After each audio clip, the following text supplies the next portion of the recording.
আসসালামু আলাইকুম ওয়া রাহমাতুল্লাহি ওয়া বারাকাতুহু। সম্মানিত পেয়ারা হাজিরিন, দোস্ত বুজুর্গ, আজকের এই ভিডিওতে আলোচনা করব বুলেট মিস হয়ে যাবে, এই আমলের ফলাফল মিস হবে না।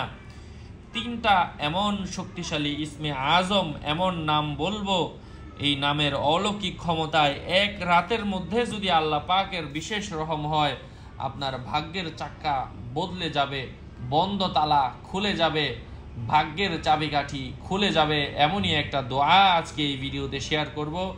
স্বয়ং আমি নিজেও কাবা শরীফের গিলাফের মধ্যে দেখেছি, ধরেছি। কাবার গিলাফের মধ্যে এই অংশটুকু আছে, লা হাওলা ওয়ালা কুওয়াতা ইল্লা বিল্লাহ। অনেকে মনে করেন এই দোয়াটা তো পান্থাবাতের দোয়া, পারি কত পড়ছি, কিচ্ছু হয় না।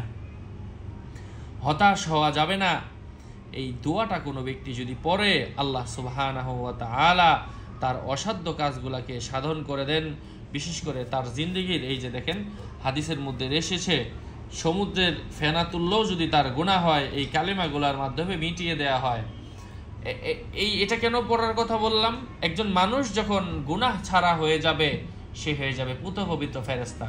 আর মানুষটা যখন ফেরেশতা হয়ে যাবে, আল্লাহর কাছে বলবে, আল্লাহ এখন বৃষ্টি দাও, আল্লাহ বৃষ্টি দিয়ে দিবে। এখন বলবে, আল্লাহ বৃষ্টি তুলে নাও, আল্লাহ বৃষ্টি তুলে নিবে। এমনই তো ছিল সাহাবাদের ঈমান। কিন্তু আমাদের ঈমানের দুর্বলতা। হাদিসে কুদসির মধ্যেও এসেছে, বান্দা যখন আল্লাহ তাআলার বন্ধু হয়ে যায়, আমল করতে করতে উপরের লেভেলে চলে যায়, সে আল্লাহর চাওয়াটাই তার ইচ্ছা, তার ইচ্ছাই আল্লাহর ইচ্ছা, এমন হয়ে যায়। আল্লাহর কাছে সে যা চায় আল্লাহ তাকে দিয়ে দেন।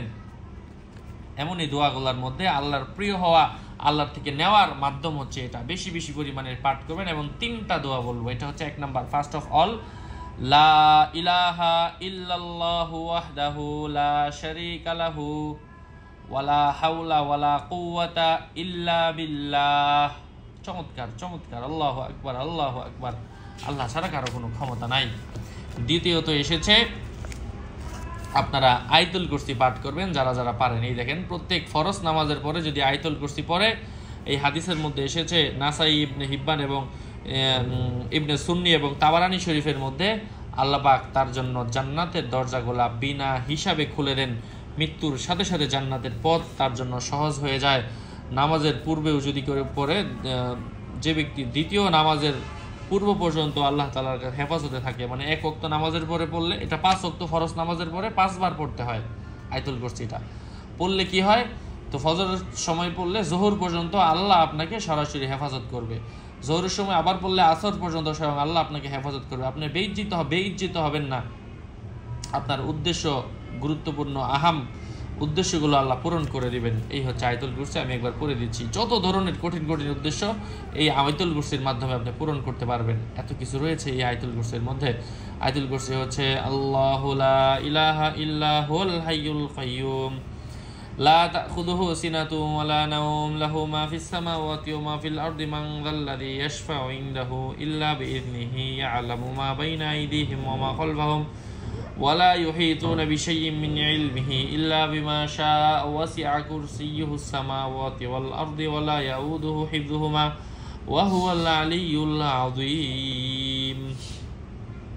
আরো দোয়া এসেছে, প্রত্যেক নামাজের পরে সূরা নাস ফালাক পড়বেন। এটাও একটা ছোট্ট আমল, গুরুত্বপূর্ণ আমলগুলোর মধ্যে এটাও একটা আমল, যা আল্লাহ রাসূল সাল্লাল্লাহু আলাইহি ওয়াসাল্লামের কাছে একবারে এই সূরাগুলো নাজিল হয়েছে। আল্লাহ রাসূল সাল্লাল্লাহু আলাইহি ওয়াসাল্লাম নিজেও জাদু থেকে বাঁচার জন্য এই আমলগুলো করেছেন। এবং আর শেষের মধ্যে আপনি এই আমলটা করবেন। 3 নাম্বার ওজিফা হচ্ছে এটা, আল্লাহুম্মা ইন্নী আউযু বিকা মিনাল জুবনি ওয়া আউযু বিকা মিন আন উরাদ্দা ইলা আরযালিল উমরি ওয়া আউযু বিকা মিন ফিতনাতিদ দুনিয়া ওয়া আউযু বিকা মিন আযাবিল কবর। এটা কোনো ব্যক্তি যদি পড়ে, আল্লাহ পাক তার উপর রহম করবেন, তাকে প্রাপ্তবয়স্ক উপনীত হওয়া থেকে হেফাজত করবেন, দুনিয়ার ফিতনা থেকে হেফাজত করবেন, কবরের আযাব থেকে হেফাজত করবেন। যখন একজন মানুষ দুনিয়াতে আল্লাহর আযাব থেকে মুক্ত, আখিরাতেও মুক্ত, কবরেও মুক্ত, ওই ব্যক্তির ইচ্ছাই হয়ে যাবে আল্লাহর ইচ্ছা, সে যা চাইবে তাই দিয়ে দিবে। এই জন্যই বললাম, এক রাতের মধ্যে এই আমলগুলো করে ভাগ্য পরিবর্তন সম্ভব। সে যদি নামাজগুলো পড়ে, হালাল খাবার খায়, আল্লাহর সাহায্য চায়, আল্লাহর সন্তুষ্টি আসে। আমি দোয়া করি আল্লাহ পাক যেন আমার প্রত্যেকটা ভাইকে এবং বোনকে তাদের দোয়াগুলোকে কবুল করে নেন। আরও আপডেট পেতে সাথেই থাকবেন। আসসালামু আলাইকুম ওয়া রাহমাতুল্লাহি ওয়া বারাকাতুহু।